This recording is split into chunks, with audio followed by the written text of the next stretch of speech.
حضرت ابو ہریرہ رضی اللہ تعالیٰ عنہ روایت فرماتے ہیں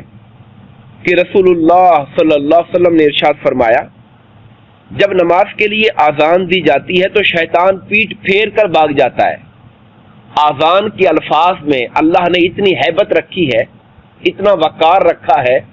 کہ شیطان کی مجال نہیں کہ آذان کے الفاظ سنے اور ٹھہر سکے، وہ فرار ہوتا ہے، بھاگتا ہے، بلکہ یہاں تک لفظ آیا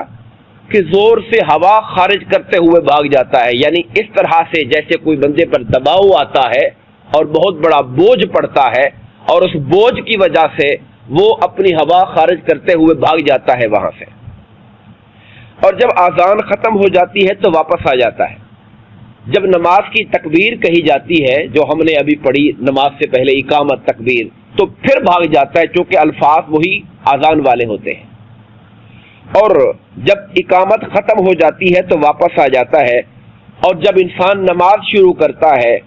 تو آ کر انسان اور اس کے نفس کے درمیان حائل ہو جاتا ہے اور شیطان وسوسے کرنا شروع کر دیتا ہے، اسے کہتا ہے کہ فلاں چیز یاد کرو، فلاں چیز یاد کرو، یعنی انسان کی طبیعت کو، اس کے دل کے رجحان کو اللہ کی طرف توجہ کرنے سے ہٹانے کے لیے شیطان وسوسے کرنا شروع کر دیتا ہے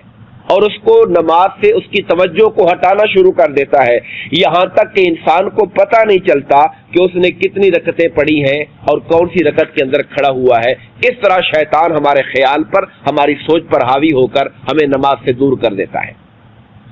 اب اس کا جو حل ہے وہ اہل علم یہ کہتے ہیں کہ انسان کو چاہیے کہ اسے نماز کا ترجمہ معلوم ہونا چاہیے کہ میں جو پڑھ رہا ہوں اس کا معنی کیا ہے، اور نماز پڑھتے ہوئے وہ ترجمے کے اوپر دھیان رکھے تاکہ اس کا جو دھیان ہے وہ اللہ تعالیٰ کی بارگاہ کی جانب زیادہ بہتر رہے۔ یہاں پر ایک سوال پیدا ہوتا ہے کہ شیطان اذان سے تو بھاگ رہا ہے، یہ نماز اور تلاوت قرآن سے کیوں نہیں بھاگتا؟ نماز ہم پڑھتے ہیں اس وقت تو شیطان وسوسہ شروع کر دیتا ہے، تلاوت قرآن کرتے ہیں تو ہمارا دل کو اچاٹ کرنا شروع کر دیتا ہے، تو اس کی وجہ علماء کرام نے یہی بیان کی ہے کہ آذان کے کلمات میں اللہ نے ایسی ہیبت اور ایسا رعب رکھا ہے جس سے ابلیس پر سخت قسم کی ہیبت چھا جاتی ہے اور وہ وہاں سے بھاگ جاتا ہے۔ اور یہ بھی یاد رکھیے کہ مختلف طرح کی آج کل آپ دیکھتے ہیں کہ رات کو مختلف جگہوں سے آپ کو 10 بجے کے قریب آذانوں کی آوازیں آتی ہیں، تو اصل میں جب مصیبتیں انسان پر چھا جاتی ہیں تو ان مصیبتوں کو دور کرنے کے لیے بھی صالحین کا معمول رہا ہے۔ میں یہ بات واضح کرنا چاہتا ہوں، اس پر حدیث پاک میں کوئی حکم واضح نہیں ہے، لیکن جو صالحین امت ہیں، نیک لوگ ہیں، وہ مصیبت میں اپنے رب کو پکارتے ہیں، اور آذان اللہ کو پکارنے کا ایک ذریعہ ہے، تو اس لیے